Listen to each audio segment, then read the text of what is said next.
Hello everybody, it is MTEN here. I'm back with another video. This time I'm actually playing Rust, and in this video I will be giving you all a guide on a cave base that I designed. Now obviously this isn't the best cave base possible out in the game ever or anything like that, but this is my design and it works very well on modded servers in between like 5 and 20 times.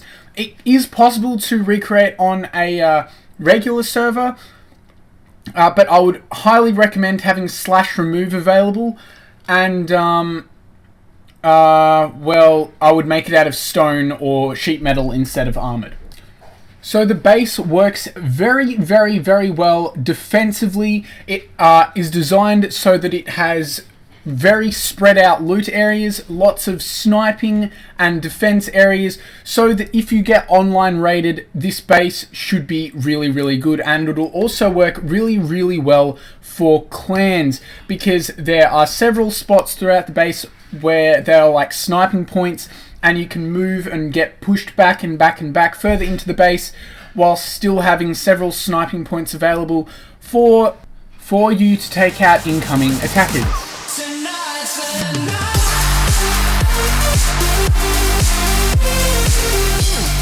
So the front of the base is covered with a high external stone gate. We open that up to reveal a double armored door, which you can jump into from the front. It is a bit difficult to position walls around this because of the actual positioning of the cave. So it's this wasn't the most preferable spot for a cave base. If you can find a better positioned cave, go for that one instead. So once you enter, you go upstairs to a ladder hatch, and then there's two little areas on the either side of the main entrance where you can shoot people that blow through the front door. Now when this happens, you can have like two snipers, or like, they're not really snipers, on either side of the front door, and you can attack any oncoming players. So it's a very good defensive position. Then you can head up another level, or you can head back if they blow through the next set of doors and shoot them as they come through this area here. Alright, now you can also head up onto the third level, where you will be surrounded by a set of 4 doors which lead out into the open and onto the top of the gate, so you can shoot down players from the top of the gate or from either side of the gate. I've put windows up so you can attack players coming from on top of the actual cave, or out at the tradesman's entrance, as I've heard it called before, or on the other side of the actual rock. This area can be expanded much higher than just 3 levels, up to 4, 5 and 6, or even higher than that. However, it provides much greater visibility from a longer distance, so it will attract more people towards your base if you want it to be hidden and tucked away like a cave base. So like I displayed earlier, there is a little corridor where you can shoot anyone that is broken through the first couple of doors, and this corridor is essential to get into the base.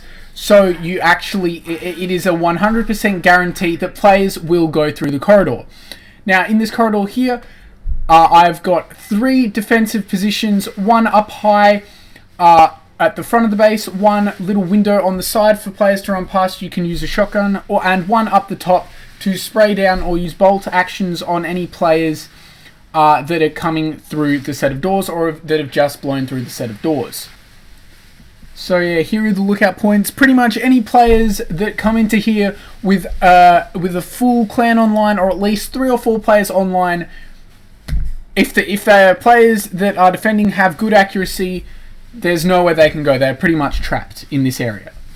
All you need to do is head into this little area here. It just takes 2 doors to get in and out of. And if you turn right from this area here, you can set up a little chest thing in the rock, where you can grab shotguns and stuff like that. See, have a look here, there's a little hidden door and chest. So as you can see here, I've just spawned in a couple of resource kits, and I've got like a bunch of armor and materials and stuff like that just hidden in the chest there, so you can grab those if you realize someone is attacking you and just shoot through the hole here. Or you can set a home inside, which is what I've done, so you can spawn back there and then if the players are still coming through the area, you can attack them like that. Please note to have some kind of metal embrasure over that door there, otherwise raiders can just jump in and take you out from there as well. Alright, now we are heading deeper into the base. If you just pass through a set of doors here, these can be replaced with double doors, it's up to you. Anyway, this is how you get to the upstairs area. So it's like a 1.5 layered area because of the stairs that I had to place to get to it. So here is how you get to the upstairs area of the shooting gallery. If you have a look here, any player that comes through that door, if you have slugs or a Thompson or an AK or anything like that, it's a very good defensive position, and you can have chests next to it using the staircase, sort of like exploit. It's not really an exploit. Using staircases like that, you can have like double layers of chest, and you can place whatever you want in those chests. Like I said, shotguns and other guns like that will be very helpful. So upstairs we have another defensive position. Because of the 1.5 times walls, there's like a gap above this little building here. I've placed down a low wall, and you can snipe through there while standing up to take out any attackers that have come through that way, or you can move closer and take out any that have come through that second door there up to the ladder hatch area. This is a very useful position because you have a lot of cover over that like open area. So the rest of the upstairs is like a main living area. Nearly all of the furnaces are up here, research bench, sleeping bags, repair bench, and a couple of storage boxes. This is not main loot area, but as you can see, I've used stairs to get double layers of furnaces, and you use double armored doors to open up into different areas. As you can see, I've got a loot room there. Next to it, all the way along this little corridor thing, I've got another layer of furnaces, and these areas don't need doors on them, but it adds another layer of protection against raiders. Remember, it is like 3 C4 for every single door, 2 or 3, I don't remember. And as you can see here, I've got sleeping bags, research bench, and a repair bench. And if you have a look here, here is the final defensive position from upstairs. You can shoot down at raiders who have made through the first section of the base, and then you can jump down onto that little triangular platform for a better view of the area. Alright, now you're probably wondering what this little area next to the ladder hatch is. It just looks like a little block, and this is where you will actually keep your tool cupboard. So it is kept behind a wall. That is why I recommend /remove to be on the server, so that if you add anyone to your clan or anything like that, you can quickly give them access to the main tool cupboard. Now this is the first tool cupboard, that is the main tool cupboard area, but there is another tool cupboard based in the second sort of area level thing here, which we're about to enter now. As you can see, I'm just about to exit, and you have to have ladders up to this area here because otherwise you cannot get up. And we have defensive positioning all around here, so anyone that comes through this area is pretty much vulnerable from all points. You have the spot above, like I said, the little platform, and then from behind. So if you have like a second set of defenders from that area there, so that if the raiders make it through the first section of the base, they will be pushed back to this section here, and you can still take them out. So now we are entering the second section of the base. This section is actually on the second story. It is built from the very back part of the cave. So I will show a tutorial on how to build this section afterwards. You have to get the positioning just right. And this is the main loot area. As you can see, I've actually got shelves this time instead of stairs, and I've placed down 4 loot boxes. There's a special technique to do that. I will show all of the different techniques afterwards. Then you have your main ladder hatch up and down. So downstairs, this area here, I haven't really got much down here. You can choose whatever you want to be in this section here. However, I've got like this main room, I've got my home set there, and then on the other side I've got like a door here where you can escape from as a last resort, or if like this area is all blown up.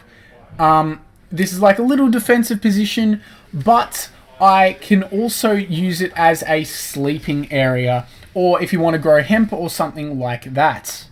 So now we have the third story here, and it is actually impossible to get up to this third story without some kind of boosting by another player, which means it is like a last resort loot room and defensive positioning area.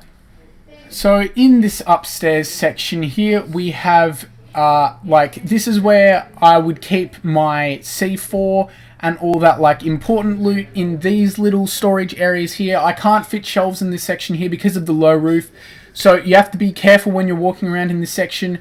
I have another defensive position for anyone coming up the ladder hatch. As they blow through the hatch, you can take them out because they need to boost up to this section here. Make sure you have like defensive people in here. And then of course you have the defensive positioning to the middle area, so you can take out attackers as they blow through this area here. Now we have one last secret little loot room which you can access only by boosting a lot. Like, it's pretty much impossible to access unless you blow through the ceiling, and it is difficult to blow through the ceiling. So we have a ladder up to it, and there's just one little box, so you can store C4 in that, and make sure to remove the ladder when you go offline so that raiders cannot boost up and get loot from there. It's actually a very difficult to spot loot room, so the only way you can get to it is actually by blowing through the floor underneath it. So there we have it. That is my cave base design. It doesn't have to be like this exact layout, as long as you get the main features and like the main advantage points and all that stuff. The base should work very well, and it can even be improved upon. One other thing I do need to mention though before I finish is the second builder's cabinet. This is at the very back of the base, behind the loot room, the furthest loot room here. It's behind this wall here, so like I said, have it on a /remove server so people can get access to it like that. So like I said, it is not the best cave base ever, and it's far more preferable on like a modded server, so like in between 5 or 20 times or something like that. It doesn't take a huge amount of C4 to get into, probably about 20 to 30. However, it is a very good base if you want to get all the loot, because the loot is so spread out. There's so many different loot rooms and loot areas that you can spread it all out, so the attackers will require a lot more C4 to get to all of the loot possible. Other than that, there's a lot of defensive positioning, so you have a very, very, very good advantage in an online raid. Raiders pretty much stand no chance unless they have incredibly good accuracy, and there is a lot of them. So I would highly recommend building this base if you have in between 2 and 5 players in your clan or that you are living with, because that way you're more likely to be online when a raid occurs. 1 and 2, you can call your other members online, hopefully, and defend from a raid. Now what I'm going to do is I'm going to split the video into 2 parts because it has become very long.